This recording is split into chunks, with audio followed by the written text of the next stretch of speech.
Magandang araw mga mag-aaral. Ako nga pala ang inyong guro, si Antonina Zamora. Maaari niyo rin ako tawagin Churtonet. Bago natin simulan ang ating bagong paksa, nais ko munang aniyahan ang lahat para manalangin. Miss ko, maaari mo bang pagunahan ang panalangin? Sa ngalan ng Mahal, ng Anak, ng Diyos, Espiritu Santo.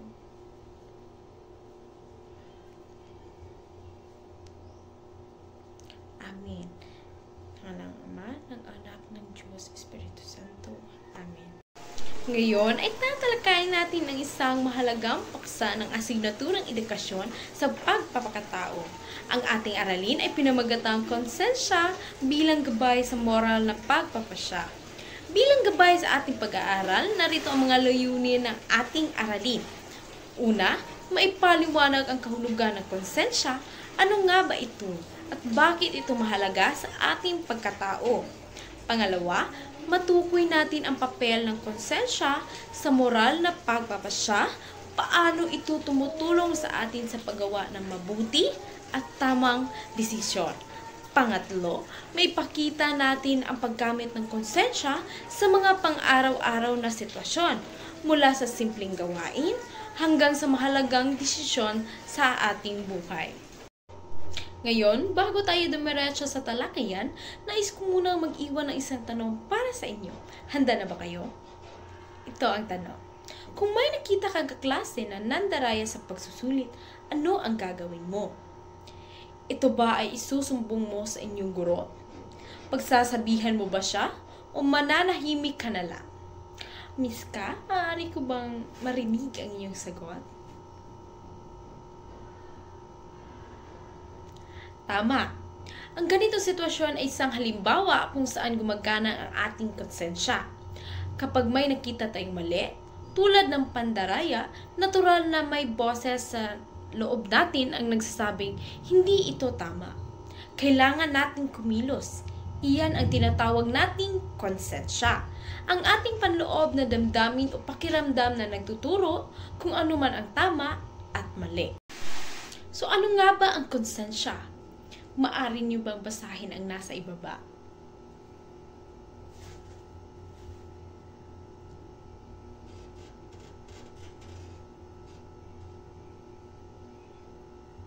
Maraming salamat! Ano nga bang konsensya? Ang konsensya ay hindi lang basta pakiramdam.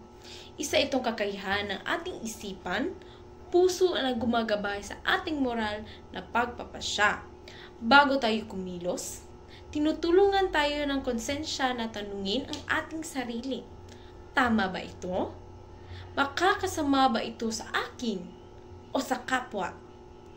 Kung tama ang ating gagawin, mapapanatag ang ating damdamin. Pero kung alam natin mali, makakaramdam tayo ng kaba, guilt o pag-alinlangan. Kaya ang konsensya ay isang mahalagang bahagi ng ating pagkakatao. Hindi lang ito emosyon, kundi isang moral na kumpas na gumagabay sa ating kilos araw-araw. Naintindihan ba ang lahat? Maraming salamat.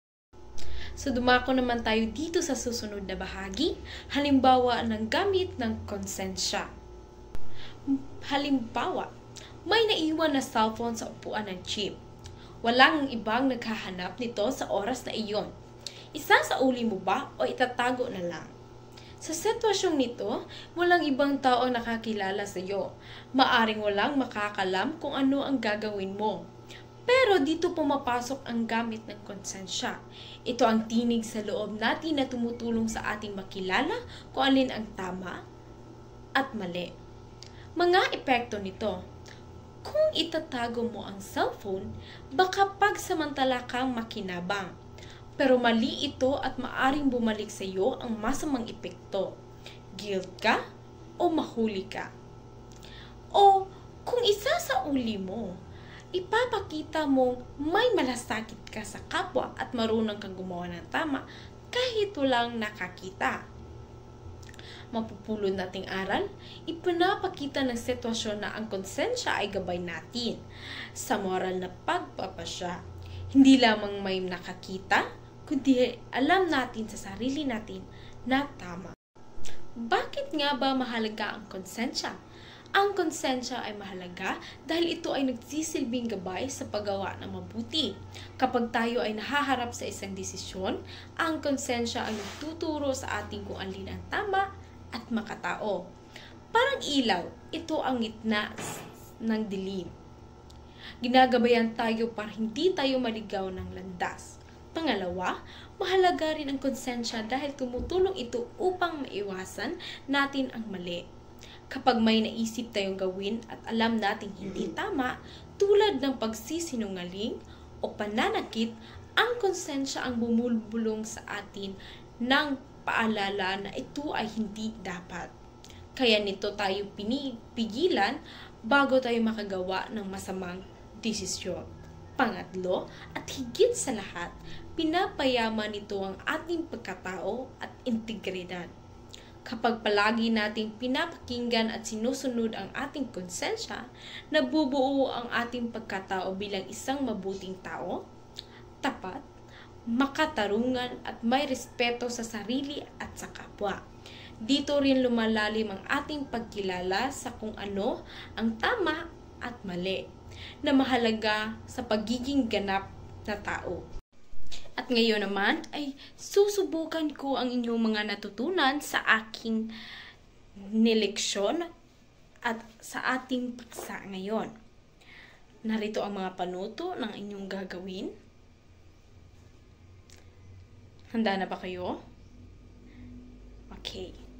Number 1. Ang konsensya ay tumutukoy sa kakayahan ng tao na magdesisyon batay sa moral na prinsipyo. Number 1, ang konsensya ay tumutukoy sa kakayahan ng tao na magdesisyon batay sa moral na prinsipyo.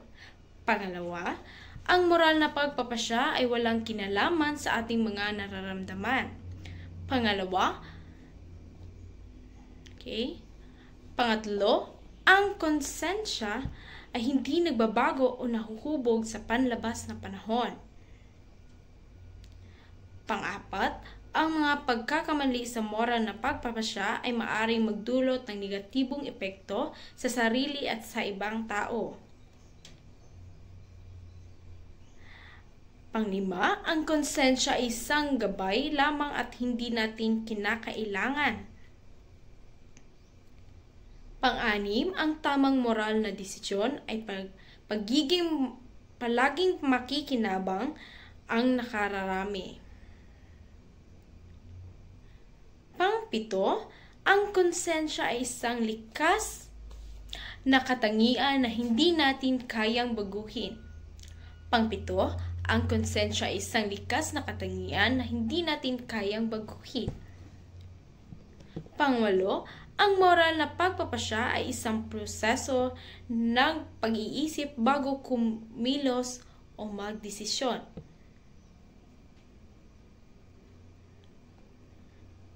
Pang-siyam, ang paghingi ng tawad ay isang paraan ng pagpapakita ng responsibilidad sa ating mga moral na pagkakamali. Pang-sampu, ang konsensya ay hindi mahalaga sa paggawa ng desisyon. Ang konsensya ay hindi mahalaga sa paggawa ng desisyon. Tapos na ba ang lahat? Kung tapos na, maaari nyo bang ipasa sa aking harapan? Maraming salamat! At ngayon, dumako na tayo sa pagwawakas ng ating paksa. Bilang pagwawakas, tandaan natin na ang konsensya ay isang pinakamahalagang bahagi ng ating moral na pagkatao. Ito ay panloob na tinig na tumutulong sa atin na suriin kung ano ang isang kilos ay tama ba ito o mali. Kapag tayo ay may kailangang pasihan, lalo na kung ito ay may epekto sa ating sarili o sa ibang tao, mahalagang makinig tayo sa ating konsensya. Hindi lahat ng desisyon ay madali, pero kung susundin natin ang ating konsensya at ilalapat ang kabutihang asal, mas mapipili natin ang tama. Gamitin natin ang konsensya bilang gabay sa araw-araw na buhay, sa paralan, bahay at kahit sa simpleng pakikitungo sa kapwa. At dyan nagtatapos ang ating aralin ngayong araw.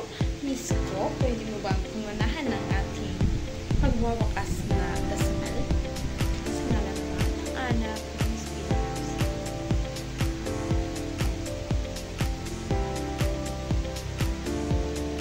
Amen. Sa ngalan ng Ama, ng Anak, ng Espiritu Santo. So, maraming salamat at paalam mga mag-aaral ng grade 9. Mag-iingat kayo sa inyong pauwi.